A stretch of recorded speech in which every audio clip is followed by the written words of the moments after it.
Ya pemirsa, banjir melumpuhkan dan juga mengepung sejumlah wilayah di Jabodetabek. Bahkan Bekasi ini menjadi lokasi atau wilayah dengan dampak banjir yang paling parah setelah kemudian banjir tersebut menggenangi sejumlah wilayah pada Selasa, 1 hari kemarin pemirsa.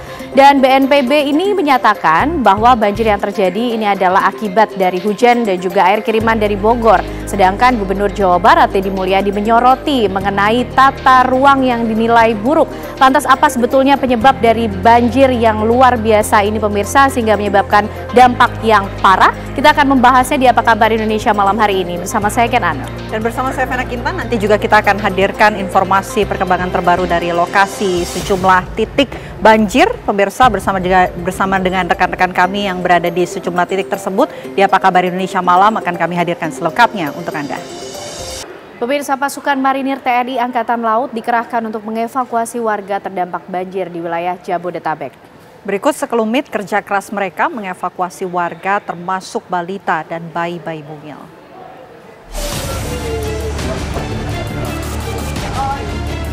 Ini adalah kerja keras pasukan marinir TNI Angkatan Laut yang mengevakuasi warga terdampak banjir di wilayah Jabodetabek.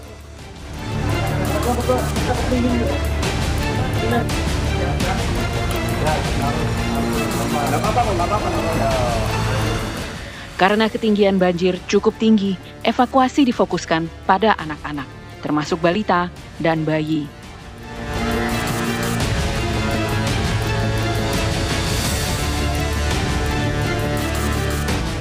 Proses evakuasi menggunakan perahu karet, dilengkapi mesin motor. Pasukan ditugaskan ke beberapa titik banjir Jabodetabek, termasuk perumahan Pondok Gede Permai Bekasi, Kebon Pala Jakarta Timur, Gereja GPIB Menara Kasih Bekasi, perumahan Villa Nusa Indah Bekasi, dan Pekayon Kecamatan Bekasi Barat.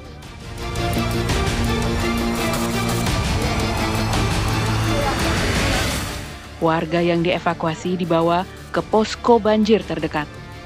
Selanjutnya, tim kesehatan TNI Angkatan Laut memastikan warga terdampak banjir mendapat layanan kesehatan yang diperlukan.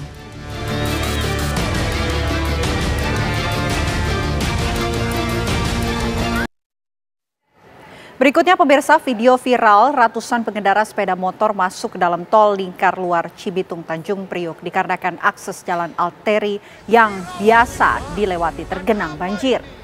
Pengendara motor yang rata-rata bekerja di Jakarta ini sudah tidak ada akses lain lagi selain melewati jalan tol lingkar luar Cibitung Tanjung Priok untuk menuju ke tempat kerjanya di Jakarta. Beramai-ramai mereka mulai memasuki jalan tol dari pintu tol Gabus, Kabupaten Bekasi, Jawa Barat dengan pengawalan anggota kepolisian. Pengendara roda 2 tersebut ini mendapatkan izin melalui jalan tol setelah pihak kepolisian yaitu Kainduk PJR Cikampek Korlantas Polri AKP Sandi Tita Nugraha berkoordinasi dengan sejumlah pihak terkait.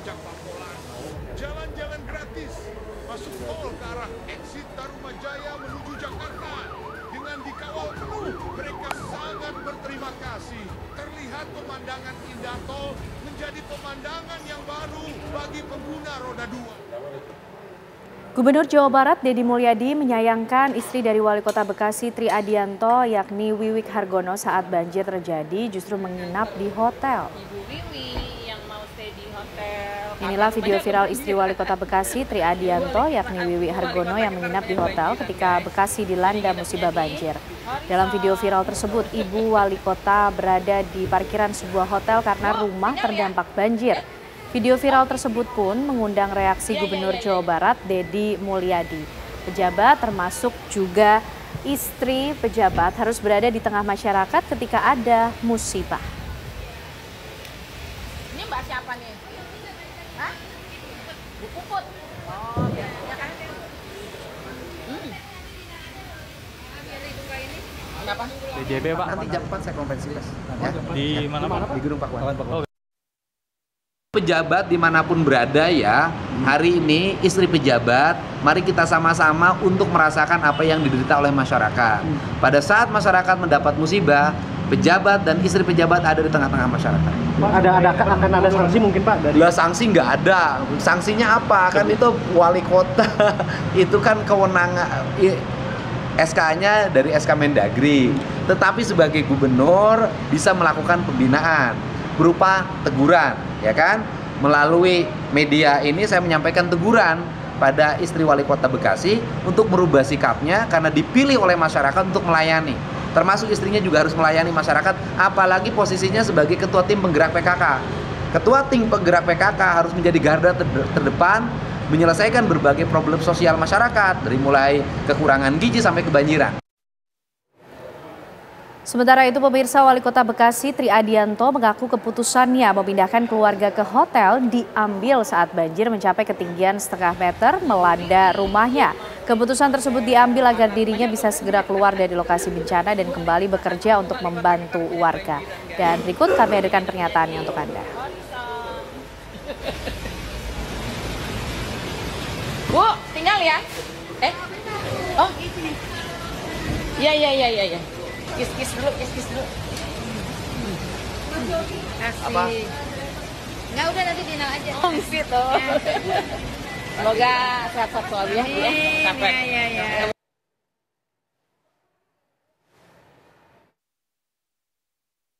Ya, kalau saya kan melihatnya dari sisi pada waktu itu bagaimana saya ingin berbuat yang terbaik buat warga masyarakat. Karena pada saat jam 2 itu memang ketinggian air sudah 600 dan saya perkirakan bahwa Kemang itu pasti akan tenggelam. Nah, kalau saya bertahan di dalam berarti saya nggak bisa keluar. Nah, saya selamatkan dulu anak dan istri saya, ya, dan kemudian pagi-pagi jam 6 kan saya juga harus sudah bergabung dengan warga masyarakat. Saya harus bisa memastikan bahwa pada pagi hari itu logistik harus sudah siap karena memang sejak jam 10 malam ya saya berada di lapangan, jam 2 pulang dan saya hanya mengambil istri dan anak saya, ya, dan saya sudah mengumumkan. Makanya kemungkinan tingkat fatalitasnya hari ini itu relatif lebih rendah dibanding tahun-tahun di tahun 20. Kalau tahun 20 kan bergelimpangan mobil-mobil di jalan. Karena apa? Karena pada waktu itu tidak ada early warning systemnya. Tidak ada yang mengingatkan karena pada waktu itu kita terlena. Karena Bekasi tidak hujan. Tapi pada saat kemarin begitu malam sudah hujan, kita semua sudah bersiap. Ya, termasuk di perumahan yang tempat saya, itu jam 2 sudah mobil-mobil sudah pada keluar ya, karena sejak tiap 1 jam saya selalu mengingatkan warga ya, jam 11 ini ketinggian air sudah sekian, jam 12 ketinggian air seperti sudah sekian. Jadi itulah yang upaya yang kita lakukan ya di dalam rangka untuk memberikan pelayanan ya. Kalau saya nanti di dalam rumah, warga juga nanyain saya, Pak Walinya kemana? Kok ada di dalam rumah? Tapi kenapa milih di hotel nih Pak, nggak di tempat lain yang lebih sederhana mungkin Pak? Di mana misalnya ya? mungkin bisa gabung sama pengungsi Pak. Ya, makanya kan tentu ada hal-hal yang lebih baik lagi ya kan, supaya ini aja kan, supaya apa, lebih prosesinya lebih pastikan lebih aman. Kami ajak Anda pemirsa untuk mengupdate informasi situasi terbaru dari lokasi sudah dari rekan-rekan kami, tapi kita menuju ke Bekasi, posko pengungsian di Bekasi, Jawa Barat, sudah dari rekan kami Prita Zega di sana. Zega, bagaimana suasana berbuka puasa dari tempat pengungsian tempat Anda mengabarkan saat ini? Ya, Vena, suasana hangat terasa di sini meskipun para korban pengungsian sedang dilanda oleh musibah, namun itu tidak memungkiri untuk membuat suasana hangat di sini. Seperti yang terlihat saat ini, ada 2 tenda yang ada di posko pengungsian di pos logistik BNPB, dan tadi sekitar pukul 18:15 langsung para petugas dari BNPB di dapur umum ini langsung memberikan makanan-makanan untuk berbuka puasa kepada para korban banjir di PGP Bekasi. Dan seperti inilah suasana saat ini pemirsa, penuh dengan kehangatan, senang akhirnya bisa berbuka puasa. Alhamdulillah sekali. Nah pemirsa, ini saat ini juga pemirsa, ini terlihat di layar kaca Anda bersama dengan Pak Wali Kota Bekasi, Pak Tri Adianto juga sedang berbuka puasa dengan para korban di sini. Selamat malam Bapak. Nah, Pak Wali Kota ini Udah dapat S2 belum? Belum nih Pak. Ini gimana nih Pak, berbuka puasa bersama dengan warga? Ya, Happy Pak ya. alhamdulillah hari ini bisa berbuka puasa dengan saudara-saudara yang tentu dalam kondisi yang penuh keprihatinan. Di tengah keprihatinan yang ada, tentu pemerintah berupaya tetap ya menyiapkan makanan yang bergizi. Ya, udah ada ayam, ada gorengan, ada es buahnya. Tadi apa aja sih Pak yang diperbincangkan sama warga-warga di sini? Yang pertama tentu karena ada 2 RW yang udah nyala, RW 9, RW 10. Tapi kenapa kok RW 8 belum? Katanya pilih kasih. Wah, padahal nggak kayak gitu ya, karena sama ya Pak? Sama, karena kan pemeriksaannya nggak bisa bareng-bareng. Bergilir. Habis 10, 9, baru sekarang diperiksa RW 8. Mudah-mudahan malam ini bisa nyala. Amin. Terus yang kedua, persoalannya adalah banyak barang-barang yang berat-berat yang nggak bisa diangkut. Kayak lemari, kasur, terus ada kulkas, ada TV. Oh banyak deh barang-barang yang hari ini nggak bisa pakai. Besok kita pakai alat berat. Jadi besok ada alat berat, truknya ditambahin, petugasnya juga ditambahin. Mudah-mudahan ya kurang dari 1 minggu recovery-nya bisa kita selesai. Amin. Ibu-ibu ini gimana sih meskipun di tenda pengungsian, rasanya gimana sih berbuka puasa untuk sore ini? Luar biasa. Wah luar biasa Mbak, walaupun kita di pengungsian prihatin ya, tapi alhamdulillah segala sesuatunya bisa kita terima, bergizi. Nah udah gitu tidak kekurangan. Iya betul. Memuaskan. Tadi menunya ayam goreng, gorengan, es buah. Untuk tercukupi lah. Kalau untuk makan kayaknya sudah lengkap, sudah tercukupi. Alhamdulillah. Iya. Terima kasih Pak Wali Kota dan juga ibu-ibu. Selamat berbuka. Nah pemirsa, itu dia tadi kehangatan yang terjadi di antara Pak Wali Kota Bekasi juga dengan para masyarakat selaku korban pengungsian di sini. Rasanya hangat sekali di sini meskipun di dalam suasana tenda, namun ini sangat bergembira dan juga bersyukur bisa berbuka puasa bersama dengan warga lainnya. Demikian, Vena, kembali ke Anda. Baik, terima kasih Prita Zega mengabarkan dari Pondok Gede Permai, di mana para pengungsi ini sudah mendapatkan bantuan dan sedang menikmati dengan berbuka puasa. Kita bergeser ke Kebon Pala, ada Josephine Keisha di sana. Selamat malam Keisha. Kalau di Kebon Pala, bagaimana situasinya malam hari ini? Baik, Vena Kintan, Kian Anda dan juga pemirsa, situasi saat ini di Kebon Pala ini memang untuk masyarakat sendiri sudah kembali ke rumahnya masing-masing. Dan kami akan ajak Anda untuk melihat seperti apa situasi berbuka puasa pada malam hari ini. Misi, saya izin ya untuk ngobrol-ngobrol sebentar ya soal buka puasa hari ini ya Bu, Bapak, maaf ya saya mengganggu ya. Bu, nampaknya ini sangat banyak nih makanan ini. Mungkin boleh diceritain sedikit nggak sih dapat dari mana makanannya, atau dari dapur umum atau seperti apa? Ini boleh siapa menjelaskan? Ini dari kelurahan, dari Sudin. Ini dari polisi ya, dari Polri ya tadi ya. Nah ini dari peduli bantuan tuh barusan. Berarti memang artinya banyak sekali. Mungkin boleh diperlihatkan tadi ini dari Pemprov isinya apa aja ini? Oke, ini kalau yang ini tadi dari mana Bu? Ini dari peduli bantuan kayaknya tadi. Isinya apa aja tadi ini? Ayam sama nasi. Oke, ini kalau dari Pemprov ini mungkin boleh sambil dijelasin nih Bu isinya apa aja? Ada ayam goreng, ada buahnya jeruk, ada kerupuknya, ada nasinya, ada lalapnya, ada sambelnya. Alhamdulillah nih, 4 sehat 5 sempurna. Kalau ini dari mak saya nih. Oke, ditambah dengan kopi ya. Iya. Kopi. Oke. Gimana enak nggak makannya? Enak. Bu, ini dari berapa hari sebelumnya nih Bu untuk makanan-makanan seperti ini? Dari lama banjir sih, banjir pertama. Dari tanggal berapa Bu banjir kalau di sini Bu? Dari Sabtu. Oke, baik, terima kasih banyak Ibu Bapak semuanya. Selamat melanjutkan untuk buka puasanya. Dadah. Oke, selamat makan ya. Makasih. Nah, Vena Kintan, kan Anda juga pemirsa, kita akan coba melihat lagi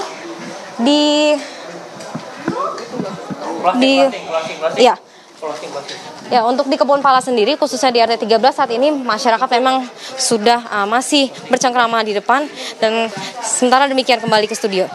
Baik, terima kasih banyak Josephine Keja telah menggambarkan bagaimana suasana berbuka puasa dari Kebonpala. Juga sebelumnya sudah ada Prita Zeka dari Pondok Permai, Bekasi, Jawa Barat. Terima kasih rekan-rekan.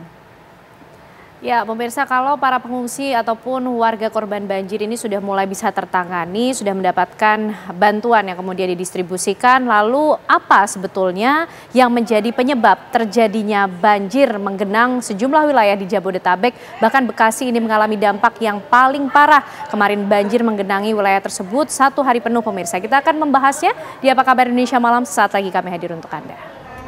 Ya pemirsa, banjir ini mengepung dan melumpuhkan sejumlah wilayah di Jabodetabek, bahkan juga Bekasi ini mengalami dampak yang terparah 1 hari kemarin pemirsa, pada 4 Maret 2025, dan ini disampaikan bahkan oleh masyarakat termasuk banjir paling parah yang dialami selama ini. Dan bahkan Gubernur Jawa Barat Deddy Mulyadi ini menyampaikan tata ruang di wilayah-wilayah tersebut sudah buruk atau bahkan kacau. Apa sebetulnya yang menyebabkan banjir besar ini terjadi dan seperti apa penanganan yang paling mungkin untuk dilakukan?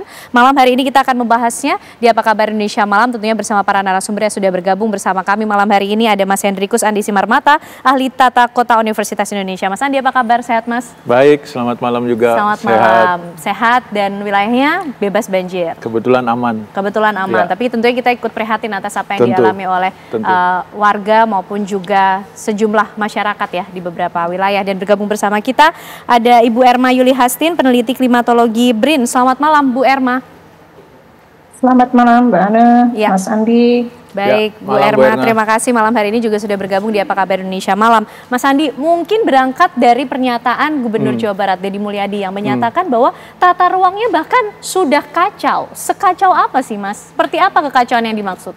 Ya, jadi mungkin yang ditekankan pada alih fungsi ya. Jadi memang urbanisasi yang pesat itu pasti akan menuntut kebutuhan ruang terbangun yang lebih banyak. Ya. Nah, terkadang ruang-ruang itu tidak tersedia gitu ya, tempat untuk bagaimana industri bisa nambah, rumah bisa nambah, dan seterusnya. Nah, tata ruang itu sebenarnya adalah alat yang untuk menavigasi di mana semua kegiatan itu bisa bertempat. Jadi filosofinya simple, tempat untuk semua dan semua pada tempatnya. A place for everything and everything in its place. Nah, jadi ketika ada kejadian banjir, macet, berarti ada yang salah dengan tata ruangnya. Jadi saya tentu mendukung upaya untuk evaluasi, tetapi kalau ditanya penyebabnya maka kita harus melakukan diagnostik dulu. Kalau banjir berarti letak ke permasalahannya pada flow. Sama kayak badan kita, ada aliran darah, ini aliran air, di mana dia tersumbatnya. Nah, kalau kita ambil satu contoh Bekasi misalnya, itu kan Kali Bekasi itu memang pertemuan 2 sungai antara Cikeas dan saya lupa satu lagi, itu jadi sehingga kemudian memang ada akumulasi dan bentuknya meander. Meander itu seperti apa? Artinya dia berbelok, berkelok gitu ya, karena memang ada tekanan dari sedimen maupun juga pola airnya. Sehingga tempat itu memang secara DNA-nya adalah tempat untuk air. Oh, karakter aslinya Bekasi adalah tempat untuk air. Makanya di dalam peraturan tata ruang ada istilahnya floodplain atau dataran banjir. Jadi ruang yang disiapkan memang di pinggir kiri kanan sungai untuk kalau dia overflow, untuk dia kalau meluap. Nah, disitulah kemudian tidak boleh ada kegiatan selain dari peruntukan. Nah, ini dia Mas, mungkin kita coba rangkum juga informasinya untuk masyarakat. Seperti inikah tadi yang dijelaskan oleh Mas Andi? Alur sungai Cilengsi dan Cikeas ya, yang bertemu pada Kali Bekasi. Nah, jadi di situ tuh harusnya memang tempatnya harus untuk air gitu, karena air itu bisa tidak bisa permanen dia, karena kalau dia musim kemarau dia kering. Bahkan di Merauke floodplain-nya itu atau sepadan sungainya itu bisa 500 meter kiri kanan. Saking ekstrimnya perbedaan antara hujan dan musim kering. Nah, itu yang ketika curah hujan, nanti mungkin Mbak Erna bisa lebih menjelaskan, ketika curah hujannya sekarang itu 232 mm per hari, itu sistem itu nggak mampu lagi kalau meander tadi udah diisi oleh bangunan-bangunan. Nah, jadi fokus kita sekarang bagaimana ketahanan kota kita kalau curah hujannya di atas 200 nih.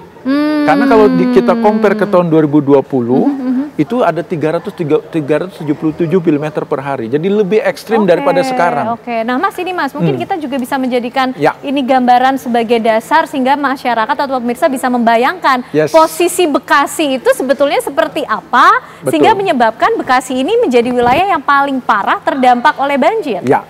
Jadi kalau kita lihat di sini kan jarak dari titik pertemuan itu pasti akan ada luapan. Ya. Nah yang dilakukan adalah bagaimana kita mencegah agar overflow ke perumahan. Nah, padahal sudah perumahan semua kita lihat di kanan kirinya nih Mas. Atau seharusnya jangan terlalu banyak perumahan di situ. Nah tetapi karena ini sudah terlanjur terbangun, maka solusi-solusi namanya rekayasa teknis harus ditambahkan. Jadi ini harus dikasih alat bantu. Sementara mungkin yang sudah dilakukan adalah tanggul sungai itu ya. Tetapi tanggul sungai hanya bekerja pada volume air tertentu. Dan ternyata dengan curah hujan hanya 232 mm per hari, dia tidak mampu. Akhirnya dia overflow. Berarti pertanyaannya kemudian pada level berapa curah hujannya dia mampu bekerja nih. Berarti kalau sudah nanti ada peringatan dini dari BMKG, dia ada prediksi curah hujan ekstrim, ini berarti harus siap-siap untuk evakuasi. Nah, tapi untuk kedepannya kalau menurut saya tinggal ditambahkan polder-polder untuk dia bisa mengatasi pada volume tertentu. Nah, mungkin yang dimaksud Pak Gubernur Jawa Barat memang seharusnya yang tidak pada tempatnya tadi, karena kembali kalau ke keilmuan planologi, tata ruang itu adalah tempat untuk semua dan semua pada tempatnya, karena tidak pada tempatnya kemudian kita perlu terjadilah banjir dan kita perlu menyiapkan mitigasinya. Dan mitigasi ini tentu akan biayanya akan sangat besar. Mas Andi, ada beberapa daerah mungkin kalau masyarakat bilang sudah menjadi langganan banjir. Tapi di Bekasi ternyata ada juga Mas wilayah yang biasanya terkena banjir, justru kemarin juga tidak terkena banjir. Nah ini apa fenomena yang terjadi? Nah jadi kalau jadi kita nggak bisa menyalahkan curah hujan terus ya. Kalau curah hujan ekstrim, harusnya kita pun secara sistem harus resilient, harus kuat. Nah, tetapi kalau pada daerah yang tadinya tidak banjir, kemudian jadi banjir, maka kita harus lihat daerah itu dalam satu namanya ecoregion. Jadi di dalam keilmuan tata ruang, langkah pertama yang kita lakukan adalah melihat karakteristik ecoregionnya. Apakah daerah tersebut memang rawa? Kalau dia memang rawa, memang tempatnya air ya. Sehingga kalau kita mau mengganti itu untuk menjadi perumahan, maka volume air yang tadi diserap rawa harus disiapkan penggantinya atau yang disebut dengan artificial ecosystem sebanyak volume itu. Nah, yang kita sering lihat ada ketika tadinya sawah atau rawa jadi perumahan. Kan yang dibangun kan jaringan irigasi kalau tadinya sawah. Irigasi buat apa? Buat mengaliri sawah. Jadi memang sengaja agar airnya overflow ke sawah. Tapi kalau perumahan diganti jadi drainase. Mengeringkan, to drain, sehingga kemudian dia airnya nggak boleh ke kiri kanan. Nah ini yang perubahan ini yang akhirnya di sistem Pak Indonesia diuruk gitu. Diuruk ini tidak diikuti dengan penggantian kolam-kolam. Jadi kalau di Taipei itu ada satu unit desa, nanti dia pakai kolam. Itu untuk bank air juga, untuk cadangan-cadangan air juga. Nah memang yang akan dievaluasi menurut saya pertama adalah bagaimana tata ruang di level mikro dan juga di level makro satu ecoregion tadi yang Jawa Barat. Jadi saya setuju dengan Pak Kang Deddy itu ya. Jadi memang harus segera dievaluasi. Tetapi cara mengevaluasinya ini bagaimana sekarang? Ditahan dulu Mas Andi. Sampai di situ bagaimana cara evaluasi ini akan kita bahas. Termasuk tadi sudah coba disampaikan oleh Mas Andi. Jangan terus-terus lah kita menyalahkan hujan dan kiriman air dari Bogor. Tapi kita juga ingin tahu sebetulnya bagaimana prediksi curah hujan yang akan terjadi di sejumlah wilayah. Mungkin khususnya di Jabodetabek dan juga Bekasi. Nanti akan disampaikan oleh Bu Erma ya. Bu Erma, tapi usai jeda pemirsa kami akan kembali hadir untuk Anda. Ya pemirsa, Anda kembali menyaksikan Apa Kabar Indonesia Malam, dan kita masih akan membahas mengenai banjir yang kemudian menggenangi sejumlah wilayah khususnya Bekasi yang mengalami dampak paling parah pada hari kemarin 4 Maret 2025 ini. Cukup mencatatkan sejarah karena banjirnya juga termasuk yang terparah, karena kalau kita bandingkan curah hujannya mungkin dari 5 tahun yang lalu sebetulnya tidak lebih tinggi begitu ya. Tapi coba kita akan cari jawabannya bersama dengan Bu Erma. Bu Erma, betulkah demikian? Sebetulnya curah hujan saat ini yang dihadapi tidak lebih besar daripada mungkin 5 tahun yang lalu. Historicalnya seperti apa? Ya, saya kira untuk situasi banjir di Bekasi, tentu kita tahu bahwa pasti pemicunya adalah hujan begitu ya. Meskipun kita harus bedah lagi berapa persentase dari hujan dan juga kemampuan dari drainase tata kota tadi berkontribusi ya terhadap banjir ini. Nah, kalau melihat dari distribusi curah hujan, setelah kita melakukan pemeriksaan terhadap data yang bisa diakses secara online, rekaman data di kota Bekasinya ya, di pusat kota Bekasi itu hanya 98 mm itu terjadi selama 2 hari ya, tanggal 3 dan 4 Maret. Sementara untuk di selatannya, di bagian selatan dari Bekasi yaitu Pondok Gede itu mencapai 176. Ya, dan ada satu lagi bisa kita bandingkan juga dengan wilayah di Bogor, Kabupaten Bogor, khususnya di Cisarua Puncak, karena waktu itu juga kita tahu 1 hari sebelumnya juga ada banjir bandang begitu ya di Puncak, itu 408. Jadi artinya bahwa intensitas tertinggi ini berada di bagian selatan, di bagian hulu. Jadi seperti yang sudah disampaikan oleh BNPB bahwa distribusi curah hujannya ini kalau untuk lokal di kota Bekasinya sendiri itu tidak tinggi, bahkan kurang dari 100 mm. Itu pun sudah akumulasi sebenarnya gitu ya. Tapi tadi yang terrecord ada 200, kemudian sampai 400 itu di hulunya, bagian dari selatannya Bekasi, yaitu bahkan di Bogor, Cisarua Puncak. Nah, ini yang menjadi problem karena air mengalirnya tentu di kali-kali yang tadi disampaikan gitu kan ya, Cilengsi, kemudian jadi ada kejadian sebelumnya Citerep, Cilengsi itu banjir dulu kan. Nah, itu sebenarnya karena mereka mengalami curah hujan yang lebih tinggi, jauh lebih tinggi daripada Bekasi. Berarti ini. ada Jadi kiriman ya Bu dari hulu, dari Bogor begitu? Betul, memang ada kontribusi, Jadi kalau kita persentasekan sebenarnya kontribusi dari hujan yang dari langitnya gitu ya, atau cuaca atau meteorologinya itu hanya 30%, 70% itu adalah, jadi artinya 30% apa? Dia tidak dominan, dia bukan sesuatu yang sangat ekstrim.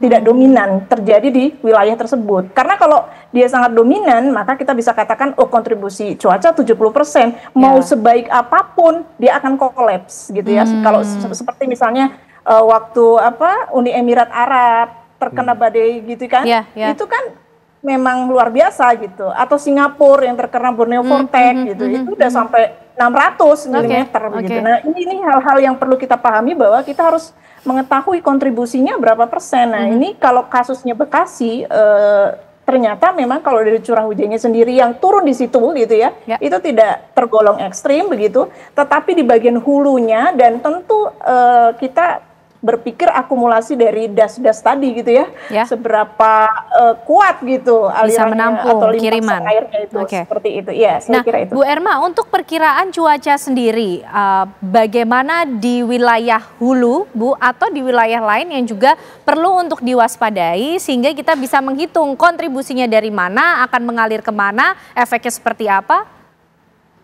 Ya betul, jadi memang periode dasarian 1 Maret ini itu kami sudah melihat dari data-data model prediksi yang kami kembangkan bahwa hampir keseluruhan itu mengalami kenaikan atau lonjakan curah hujan di seluruh wilayah Jabodetabek itu sama, termasuk Bandung gitu ya, Purwakarta, Jawa Barat lah secara meluas. Artinya kan ini berarti digerakkan atau dipicu oleh sistem gangguan cuaca yang luas gitu ya, atau sinoptik.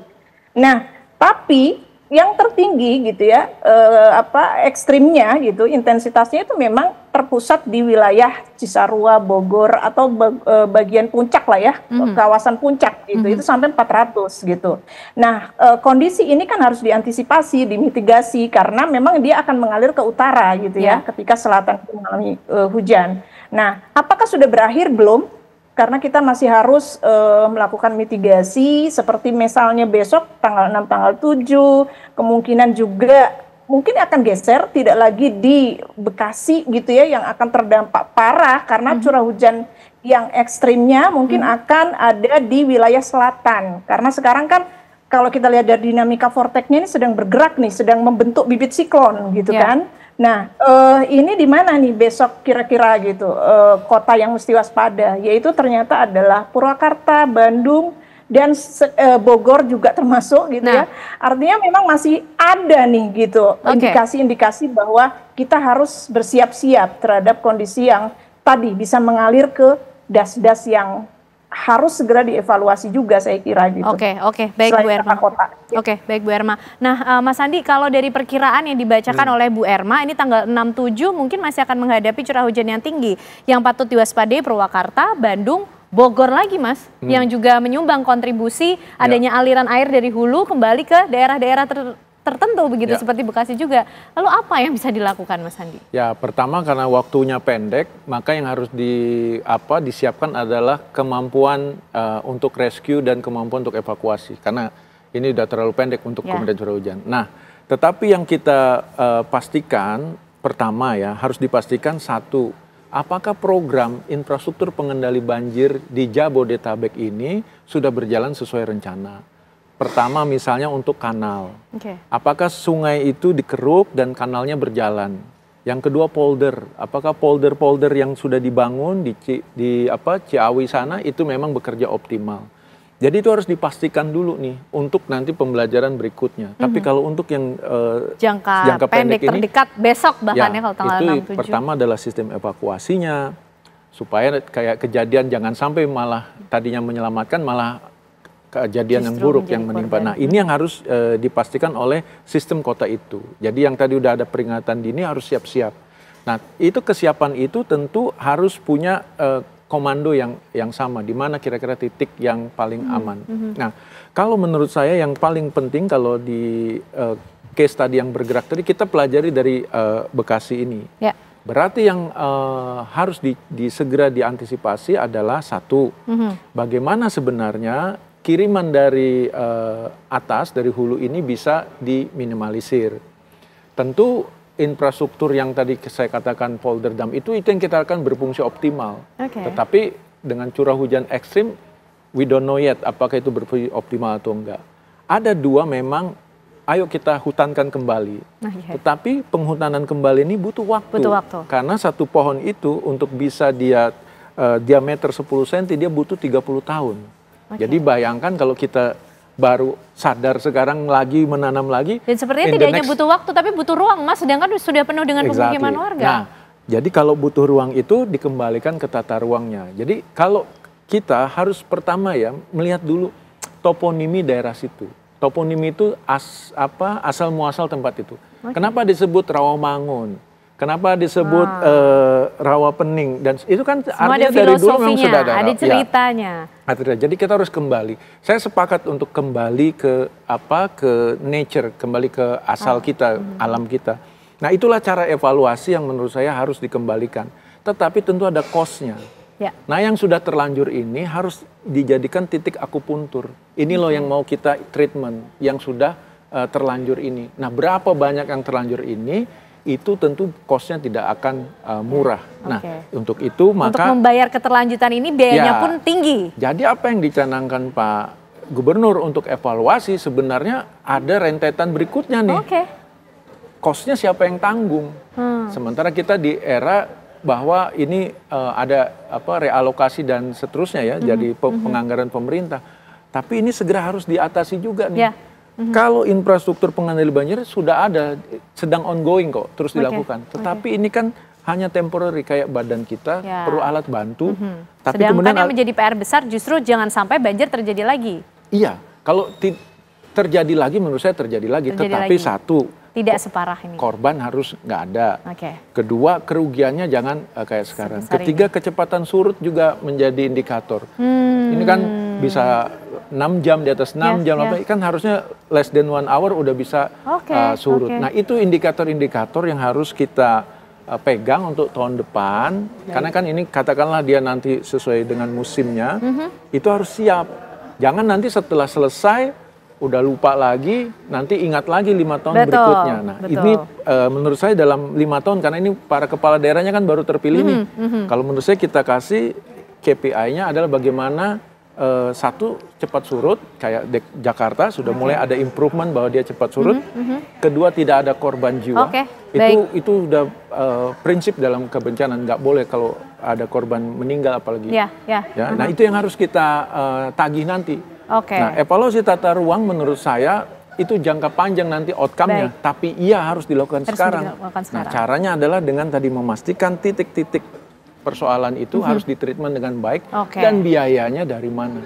Dan Betul. biayanya harus tentu dari semua stakeholder yang ada di sana. Oke, meskipun sudah terlanjur, tapi tetap ada upaya evaluasi yang bisa dilakukan, butuh waktu, tapi juga kemudian ada sejumlah indikator yang mulai bisa dijawab perlahan ya Mas ya. Kita nanti juga masih akan membahas ini, Bu Erma, kita ingin tahu kira-kira hasil evaluasi dari penelitian yang dilakukan oleh BRIN menyikapi adanya potensi curah hujan yang masih tinggi, ini seperti apa? Dijawabnya sesaat lagi ya Bu Erma. Apa kabar Indonesia Malam masih akan menemani Anda. Ya pemirsa, BNPB ini berupaya menangani bencana hidrometeorologi khususnya banjir di wilayah Jabodetabek dengan melakukan operasi modifikasi cuaca sejak hari kemarin. Penyemayan bahan baku berupa garam atau NaCl ini diharapkan dapat dilakukan pada area target. Operasi ini akan berlangsung dalam 3 sorti. Operasi modifikasi cuaca diharapkan dapat mengalihkan potensi hujan di wilayah Jabodetabek yang terdampak banjir ke area yang lebih aman serta dapat menurunkan intensitas hujan dan dampak bencana yang lebih besar. Kepala BNPB Legend TNI Suharyanto menyatakan operasi ini akan berlangsung sesuai dengan prediksi cuaca buruk yang telah ditetapkan yakni pada tanggal-tanggal tertentu hingga 8 Maret.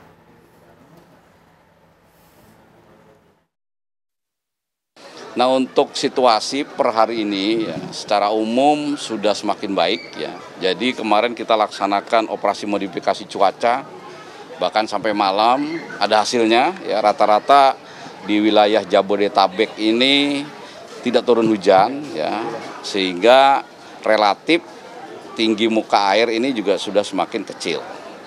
Untuk yang masih tergenang ada di Kota Bekasi ya. Ada beberapa titik di Kota Bekasi masih tergenang tetapi tinggi muka airnya sudah menurun. Kabupaten Bekasi juga masih ada beberapa titik. DKI Jakarta sudah menurun jumlah yang surut. Bahkan mungkin kalau yang kemarin ya contohnya Kebonpala yang sampai tingginya 3 meter sekarang sudah turun ya. Di Tangerang tinggal Kabupaten Tangerang. Kabupaten Tangerang masih ada yang tergenang sedikit. Depok sudah surut ya, Depok sudah surut. Kabupaten Bogor juga sudah surut, ini tinggal pembersihan dan menyambung jembatan yang putus, sementara Kota Bogor relatif terkendali. Itu update per hari ini, kemudian masyarakat yang terdampak, ini secara lambat laun juga sudah ada yang kembali, mereka fokus hari ini melaksanakan pembersihan, dan operasi modifikasi cuaca ini akan kita lakukan sampai tanggal 8, ya. Kemudian istirahat sebentar. Nanti tanggal 11 akan dilaksanakan lagi. Kenapa tanggal 11? Karena prediksi dari BMKG dari mulai 11 sampai 15 itu akan timbul hujan lagi, ya, hujan yang lebih ekstrim. Secara umum untuk korban yang meninggal ya tidak ada tambahan ya. 1 yang di Kabupaten Bogor, alhamdulillah yang di wilayah Kota Bekasi, Kabupaten Bekasi tidak ada yang korban jiwa. Ya. Kemudian logistik, permakanan segala macam juga relatif terpenuhi. Ya. Baik, kembali kita akan lanjutkan pembahasan kita pemirsa bersama dengan narasumber malam hari ini. Bu Erma, tadi sudah disampaikan oleh Kepala BNPB bahwa modifikasi hujan atau modifikasi cuaca ini dipilih untuk bisa menahan curah hujan yang diprediksi masih akan terus terjadi hingga 8 Maret. Seberapa efektifkah sih Bu sebetulnya skema ini kemudian dilaksanakan? Ya, sebenarnya kalau kita menggunakan teknologi modifikasi cuaca dan ditanya efektivitasnya, kita tidak bisa jelaskan secara kuantitatif ya. Saya kira itu harus ditaruh di tempat yang semestinya, karena operasi modifikasi itu pertama biayanya besar. Sekali terbang tuh berapa? Bisa ditanyakan lah, gitu, biayanya besar sekali. Nah, dan dia ada di solusi yang jangka pendek banget, sangat short term. Serta seharusnya dia itu berada dalam strategi secara keseluruhan, secara komprehensif menjadi solusi tadi yang dikatakan Mas Andi itu. Jadi secara komprehensif merupakan solusi pengendali banjir. Jadi dia hanya short term, sangat singkat gitu. Kita nggak bisa andalkan gitu ya, secara terus-menerus juga gitu.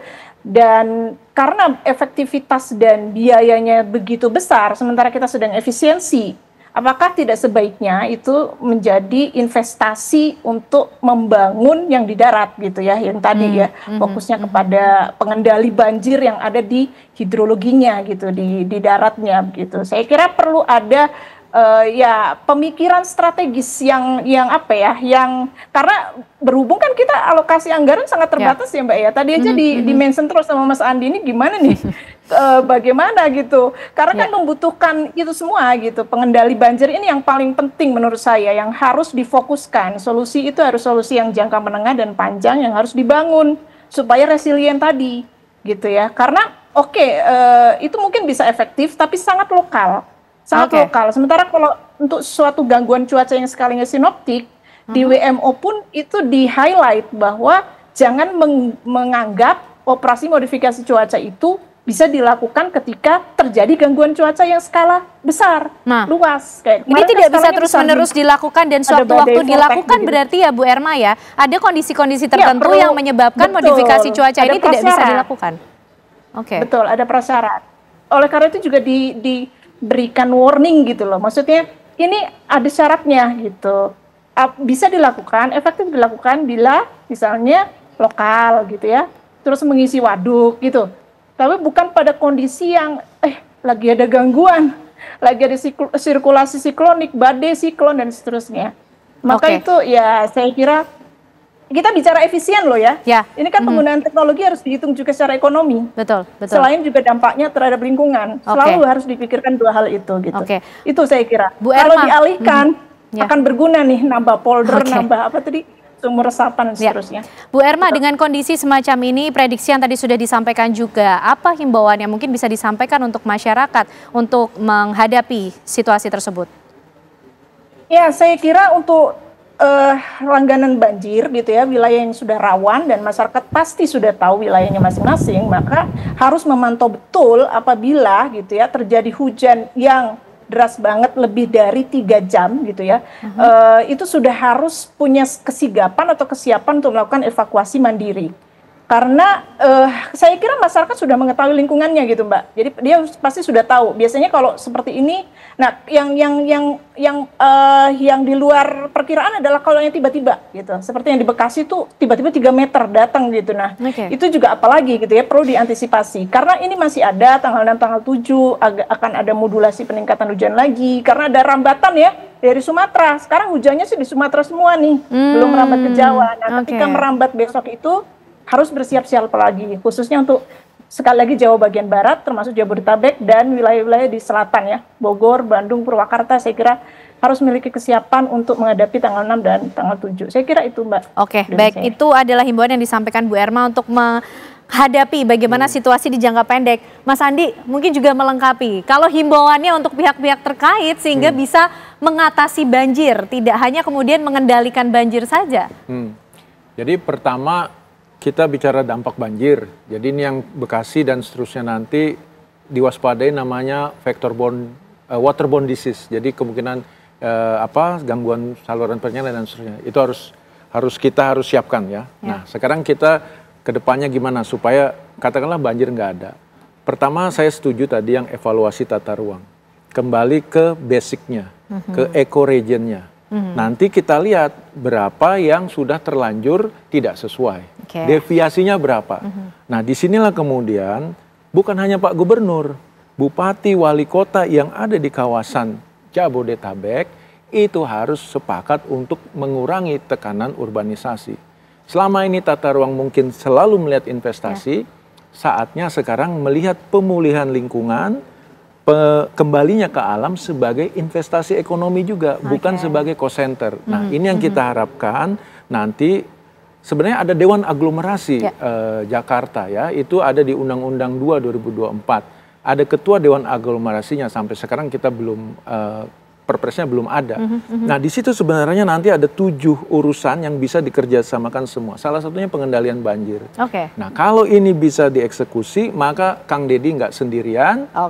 Pak Mas Pram tidak sendirian dan Pak Andra juga nggak sendirian. Mereka harus bekerja sama karena ini menyangkut jangan dibuka lahan ini. Ini nggak boleh dikonversi. Tentu ada take and give antar daerah-daerah tersebut. Dan inilah yang harus dibahas di dalam Dewan Aglomerasi itu. Titik-titik yang kritis itulah yang kemudian treatmentnya seperti apa. Kalau kita udah tahu treatmentnya, wah ternyata mahal nih. Ternyata ini ya berarti cari pembiayaannya secara sama-sama. Dan mudah-mudahan kita kalau tahun depan lagi tidak lagi kita membahas banjir yang segini parah. Betul, itu menjadi harapan terbesar kita. Semoga tidak setiap waktu kita harus membahas masalah yang sama. Kalau kita bilang masalah klasik, kita harapkan para pemangku kebijakan ini bisa duduk bersama untuk betul-betul memikirkan investasi jangka panjang untuk lingkungan dan juga alam. Terima kasih Mas Andi, terima kasih juga Bu Erma malam hari ini sudah membagikan informasi dan juga prediksinya untuk bisa disikapi dengan bijak oleh masyarakat. Dan pemirsa, tentunya Apa Kabar Indonesia Malam masih akan kembali hadir untuk Anda dengan sejumlah informasi lainnya. Sesaat lagi kami kembali. Anda kembali menyaksikan Apa Kabar Indonesia Malam. Pemirsa, banjir yang merendam Mega Bekasi Hypermall berangsur surut. Jika kemarin ketinggian banjir mencapai 1,5 meter, pada Rabu pagi ketinggian banjir menjadi 1 meter. Hingga Rabu pagi, banjir masih merendam pusat perbelanjaan Mega Bekasi Hypermall setinggi 1 meter. Masyarakat yang melintas berhenti untuk melihat kondisi banjir di lantai basement gedung.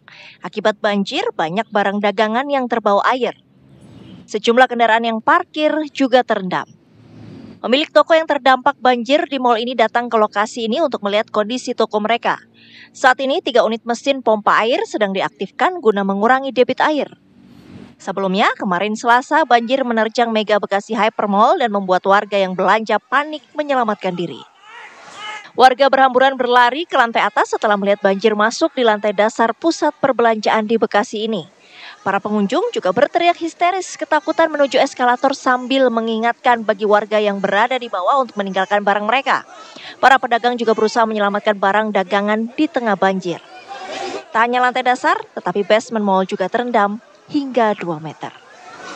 Dari Bekasi, Jawa Barat, Kurnia Dwi Hapsari, TV One mengabarkan. Ini udah masuk semua. Ya, lantas bagaimana kondisi terbaru malam hari ini? Pemirsa, kami ajak Anda tersambung bersama rekan kami Kurnia Dwi Hapsari langsung dari Bekasi, Jawa Barat. Kurnia, bagaimana situasi malam hari ini di tempat Anda mengabarkan?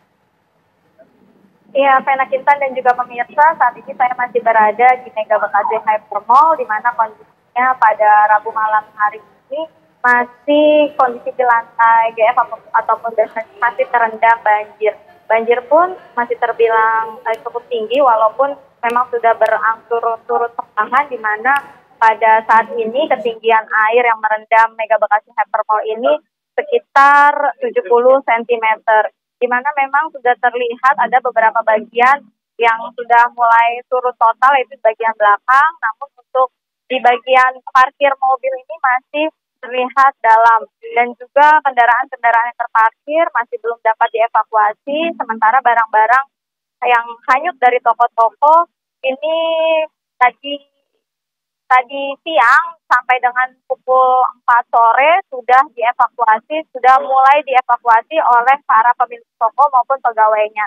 Tadi pihak dari manajemen Mega Mall Bekasi mengizinkan para pemilik toko ini untuk segera mengevakuasi barang-barang yang masih bisa dibawa ataupun diambil dari toko-toko mereka, namun memang harus menyelam ataupun berendam dengan ketinggian menurut pedagang sendiri tadi hampir sepinggang orang dewasa. Selain itu tadi juga selain pemilik toko yang berbondong-bondong datang ke tempat ini, ada juga pengendara mobil yang memarkirkan kendaraannya di tempat ini dan terendam banjir. Ia datang untuk menanyakan seperti apa pertanggungjawaban dari pihak pengelola Mega Mall Bekasi ini terkait dengan bencana ataupun menimpa mobil atau kendaraan yang mereka parkir di tempat ini.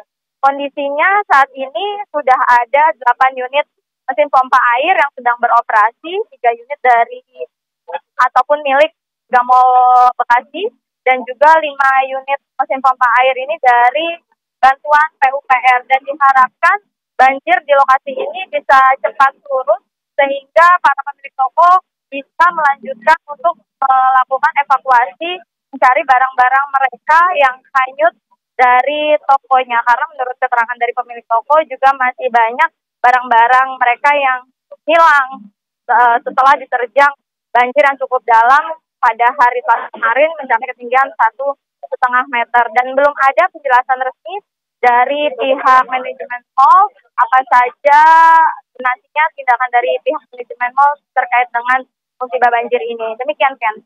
Baik, terima kasih banyak Kurnia Dwi Hapsari melaporkan langsung dari Bekasi, Jawa Barat. Tetap jaga keselamatan Anda.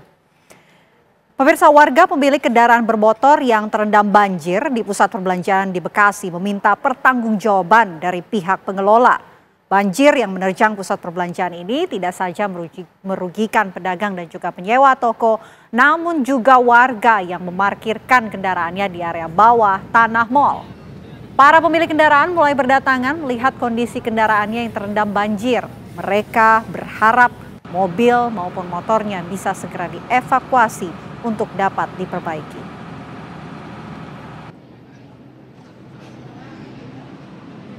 Kemarin itu saya kesini karena saya ada kegiatan di Bandung. Jadi saya kesini itu karena saya naik travel ke arah Bandung, nama travelnya Gracia. Nah kebetulan pool travelnya di sini nih di basement ya? Iya. Nah pagi kemarin itu sekitaran jam 7 saya nyampe. Pas saya sampai di sini itu masih kering kondisinya, parkiran ini masih kering, nggak ada tanda-tanda kalau ternyata akan ada banjir gitu. Jadi saya parkir pas di depan sini, sini saya parkir mobilnya. Nah saya ke Bandung itu cuma sekitaran jalan dari sini jam 7 sampai Bandung jam 9, jam 12 saya dari Bandung udah berangkat ke sini lagi. Pas saya nyampe di sini sekitaran jam 2 udah tenggelam. Pasti rusak ya. Kalau saya lihat kan itu kacanya pecah ya. Kaca pecah. Kacanya pecah, kemarin tenggelam, kelihatannya tinggal atap mobil doang. Dan pasti udah kondisinya udah rusak ya. Saya rencana mau evakuasi mobilnya dan saya pengen setidaknya ketemu dengan pihak manajemen lah ya di lokasi ini, mau bertanya lah kira-kira seperti apa nih langkah pertanggungjawaban dari mereka lah ya kira-kira. Bendung Katulampa, Bogor, Jawa Barat berstatus siaga 4 pada Rabu sore dengan ketinggian muka air terpantau 50 cm. Tinggi muka air Sungai Ciliwung di Bendung Katulampa, Bogor, Jawa Barat pada Rabu sore terpantau berada di ketinggian 50 cm dengan status siaga 4. Dengan ketinggian 50 cm ini, debit air yang mengalir ke kawasan Depok, Bogor, dan Jakarta mencapai 35.876 liter per detik. Tinggi muka air di Bendung Katulampa sangat dipengaruhi cuaca di kawasan Puncak dan Bogor. Jika intensitas hujan tinggi terjadi di kawasan Puncak, maka kenaikan tinggi muka air akan terjadi. Sebelumnya, pada Selasa pagi, ketinggian muka air mencapai 90 cm dengan status siaga 3. Kemudian berangsur-angsur turun pada Rabu pagi menjadi 50 cm dengan status siaga 4 sampai sekarang.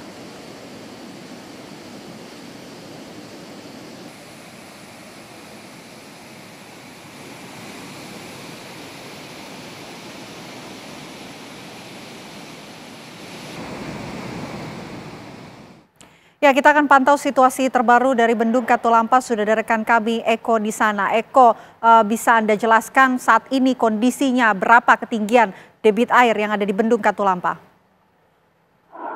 Ya, Vina Kentan dan pemirsa TV, selamat malam. Di saat ini Bendung Katulampa, seperti di belakang saya, saat ini arusnya tinggi muka air di Bendung Katulampa berada di ketinggian 40 cm. Ketinggian ini berstatus normal. Soal memang tadi pagi kondisinya berada di angka 50 cm. Sepertinya cuaca pun cerah, debit atau tinggi muka air pun menurun menjadi 40 cm. Dan Vena dan pemirsa, saya mengabarkan situasi cuaca di kawasan Puncak atau hulunya dari Sungai Ciliwung saat ini kondisinya cerah. Memang tadi saya sempat melihat, ngecek kondisi di kawasan Puncak cukup cerah sekali, tidak ada hujan turun kemarin, dan sampai sore tadi ternyata memang tidak turun hujan sama sekali. Sama halnya dengan wilayah Bogor dan sekitarnya, sama tidak mengalami hujan dan cukup cerah sekali sejak pagi tadi hingga saat ini. Berawan, ada sedikit awan, kemudian bintang dan bulan pun sudah tampak, sudah terlihat berbeda dari 3 hari yang lalu. Pada hari itu di saat hujan deras yang mengguyur kawasan Puncak dan Bogor sangat deras sekali sehingga menyebabkan tinggi muka air tepat berada di status siaga 1 dengan ketinggian 220 cm dan menyebabkan beberapa wilayah di daerah Jakarta, Tangerang, dan Bekasi banjir akibat luapan dari Sungai Ciliwung dan aliran sungai lainnya. Gitu, Kena. Tapi ada kekhawatiran begitu saat hujan turun, ketinggian air di Bendung Katulampa ini juga bisa meningkat. Apa antisipasi yang sudah disiapkan oleh petugas untuk mengatasi begitu adanya kekhawatiran tersebut? Ya, tentunya petugas tetap berjaga, tetap memantau situasi cuaca terutama di kawasan puncak sebagai hulunya Sungai Ciliwung. Mengingat memang seharusnya berdasarkan informasi dari BMKG hari ini hingga beberapa hari ke depan cuaca diguyur hujan, namun tampaknya hari ini juga cerah sekali. Namun petugas tetap terus memantau secara berkala setiap jamnya, melakukan pemeriksaan ke pintu Bendung Katulampa, kemudian mengecek lagi informasi di kawasan Puncak dan Bogor dan sekitarnya. Dan yang terpenting adalah himbauan dari petugas Bendung Katulampa adalah bagi warga yang tinggal di bantaran Sungai Ciliwung agar tetap waspada, terutama jika hujan deras mengguyur wilayah Bogor dan Puncak. Demikian. Eko melaporkan langsung dari Bendung Katulampa, Bogor, Jawa Barat. Terima kasih, selamat kembali bertugas. Sementara itu pemirsa, debit air di pintu air Manggarai mulai menurun dengan ketinggian 690 cm. Debit air di pintu air Manggarai yang semula mencapai 850 cm atau berstatus waspada kini mulai menurun. Surutnya debit air di pintu air Manggarai tak lepas dari kondisi ketinggian air di Bendung Katulampa, Bogor yang sudah normal. Meski demikian, masyarakat Jakarta dihimbau tetap waspada terhadap potensi banjir, terutama banjir kiriman dari wilayah Bogor. Banjir besar yang kemarin melanda wilayah Jakarta mengakibatkan banyaknya sampah yang tertahan di pintu air. Sampah yang menumpuk di pintu air Manggarai ini juga sempat menjadi sorotan ketika Gubernur Jakarta Prabowo Anung memantau kondisi air.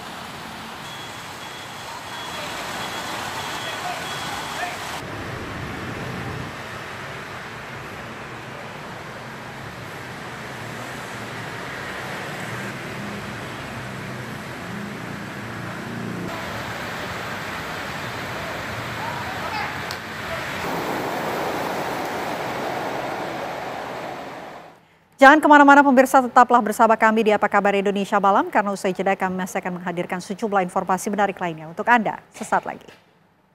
Pemirsa, ketinggian air yang merendam sejumlah wilayah di Karawang, Jawa Barat semakin tinggi. Pada Rabu siang, banjir yang merendam ratusan rumah di Desa Kalang Ligar, Kecamatan Teluk Jambe Barat, Karawang, Jawa Barat terpantau belum surut dan cenderung bertambah tinggi. Semula, air yang merendam pemukiman warga ini hanya mencapai 30 cm, namun kini ketinggian air sudah mencapai 1 hingga 2 meter. Selain tempat tinggal, banjir juga merendam kantor kepala desa, masjid, dan sekolah. Tak hanya itu, puluhan sepeda motor milik warga juga merendam, usai ditinggal pemiliknya yang menyelamatkan diri saat banjir tiba-tiba datang. Petugas gabungan dari BPBD, Polri, dan Basarnas terus berupaya melakukan evakuasi warga yang sebelumnya enggan dievakuasi oleh petugas. Sementara itu warga yang rumahnya terdampak mengungsi ke sejumlah lokasi yang sudah disiapkan oleh pemerintah Kabupaten Karawang maupun desa setempat.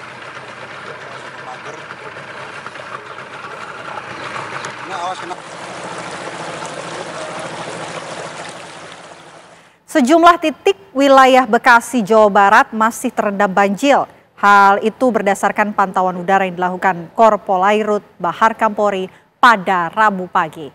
Pantauan udara yang berlangsung Rabu pagi dimulai dari Pondok Cabe, Cikeas, Jati Asih, Bekasi, hingga ke Kampung Melayu dan daerah sekitar Jakarta lainnya. Di beberapa daerah banjir terpantau sudah mulai surut, namun masih ada wilayah yang masih terendam banjir seperti di kawasan Bekasi, Jawa Barat. Kakor Polairut Bahar Kampori Irjen Pol Yasin menyatakan sejumlah titik yang menjadi objek pantauan adalah wilayah Jakarta, Depok, Tangerang, dan Bekasi. Daerah-daerah yang masih terendam banjir akan menjadi prioritas Kor Polairut Bahar Kampori dengan mengerahkan personil dan peralatan.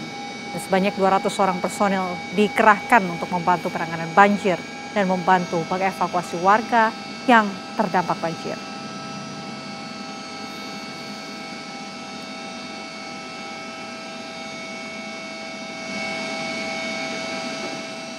Banjir di Kebonpala, Jakarta Timur mulai surut pemirsa, di mana sejumlah warga juga mulai kembali ke rumah untuk beraktivitas.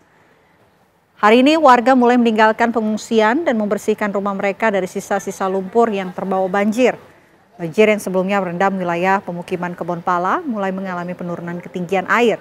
Saat ini ketinggian air berkisar 60 cm dari yang sebelumnya mencapai 3 meter. Kendati demikian, sebagian listrik di beberapa titik di Kebonpala masih mengalami pemadaman. Tim SAR gabungan pun telah menyiapkan perahu karet yang dapat dipergunakan warga yang rumahnya berada di lokasi yang masih tinggi ketinggian airnya. Sebelumnya, warga mengungsi di beberapa titik seperti di kantor kelurahan, SDN Kampung Melayu, hingga SMP Negeri 26 Jakarta.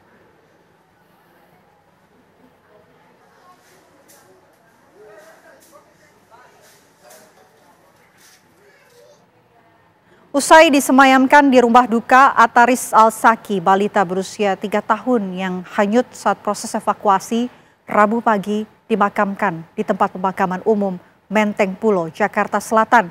Sejumlah kerabat dan tetangga terus berdatangan untuk menyampaikan duka cita.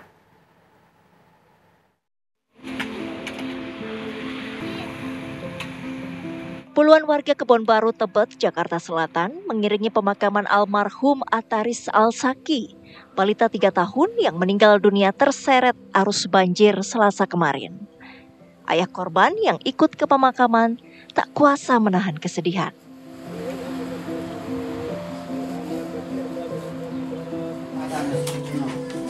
Sementara kediaman rumah korban terus didatangi pelayat untuk menyampaikan duka cita. Peristiwa naas itu terjadi saat 4 tim relawan sedang mengevakuasi 5 orang korban banjir menggunakan perahu karet. Namun derasnya arus air membuat perahu karet tersebut terbalik. Dalam insiden itu, balita Ataris terseret arus deras dan sempat hilang. Pencarian langsung dilakukan tim SAR gabungan dibantu warga. Korban baru ditemukan setelah pencarian 9 jam di belakang musola Gang Perintis saat air mulai surut. Sisi korban itu lagi telentang, katanya udah kaku, udah nggak bernyawa lagi. Terus itu ditemuin sama temennya suami korban. Ditemuin terus langsung dikabarin ke keluarga, terus langsung dibawa lah korbannya ini. Langsung dibawa terus di penuh lumpur semuanya, bagian lumpur, giginya semuanya, matanya, tangannya semua penuh lumpur, udah dingin kaku. Banjir yang terjadi di kawasan Tebet Selasa kemarin terbilang cukup parah, mencapai 2 meter lebih. Tingginya permukaan Kali Ciliwung mengakibatkan kali meluap dan mengenangi pemukiman. Dari Jakarta, Robin Freddy, TV One mengabarkan. Wakil Gubernur Jakarta, Rano Karno, menyarankan kepada masyarakat yang terdampak banjir untuk mau direlokasi ke rumah susun. Saat ini ada beberapa rusun yang disiapkan oleh Pemprov DKI bagi mereka yang mau pindah. Hal tersebut disampaikan Rano Karno saat meninjau lokasi banjir di Jalan Kamboja, Cilandak, Jakarta Selatan. Saat ini Pemprov Jakarta telah mempersiapkan sejumlah rumah susun bagi mereka yang terdampak banjir. Salah satunya adalah Rusun Jagakarsa, Jakarta Selatan. Rusun tersebut terdiri dari 3 tower dan menyediakan sekitar 800 unit kamar. Namun demikian, kendala yang dihadapi saat ini, sebagian besar warga enggan dipindahkan.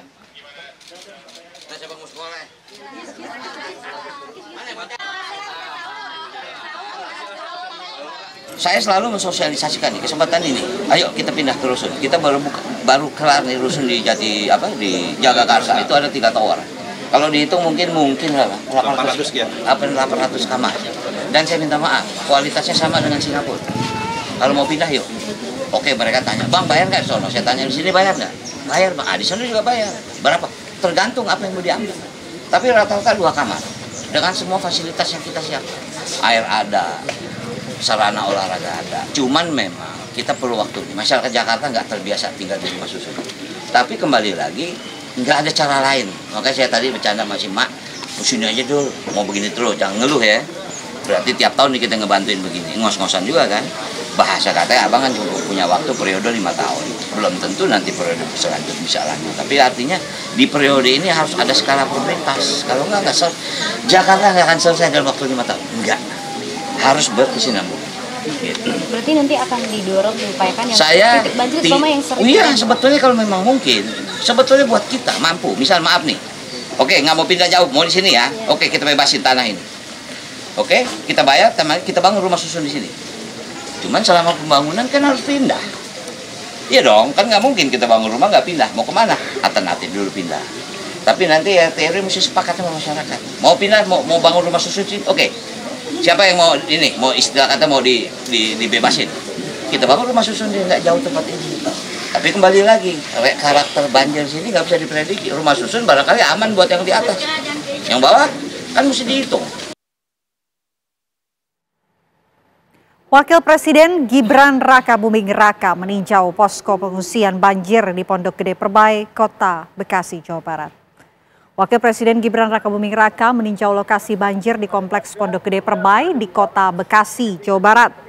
Didampingi Kepala Basarnas M. Syafi'i dan Kepala BNPB Suharyanto, Wapres Gibran langsung mengunjungi tenda para pengungsi sekaligus menanyakan keadaan dan kondisi dari para pengungsi.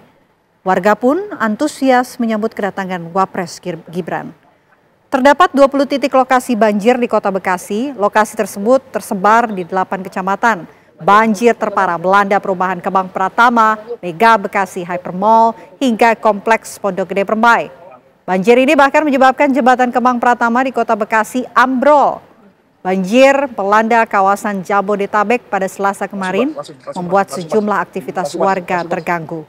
Hujan deras yang mengguyur pada hari Senin malam hingga dini hari memicu sungai di Jabodetabek meluap. Akibatnya rumah-rumah warga dan sejumlah jalan protokol di berbagai wilayah terendam banjir. Apa saja yang bantuan yang dibutuhkan, kemudian melihat bagaimana kondisi rumahnya. Ya memang kalau dilihat kondisi rumahnya para warga yang ada di PGP ini memang sangat-sangat kotor dengan banyaknya lumpur dari sisa banjir. Anak berusia 3 tahun terjatuh ke dalam parit saluran air dan terseret arus di Demak, Jawa Tengah. Tubuh korban ditemukan 2 km dari titik jatuhnya dalam kondisi meninggal dunia.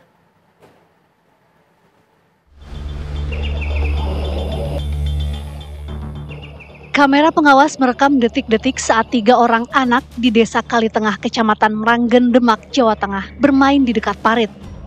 Salah seorang anak yang berusia 3 tahun kemudian bermain air parit.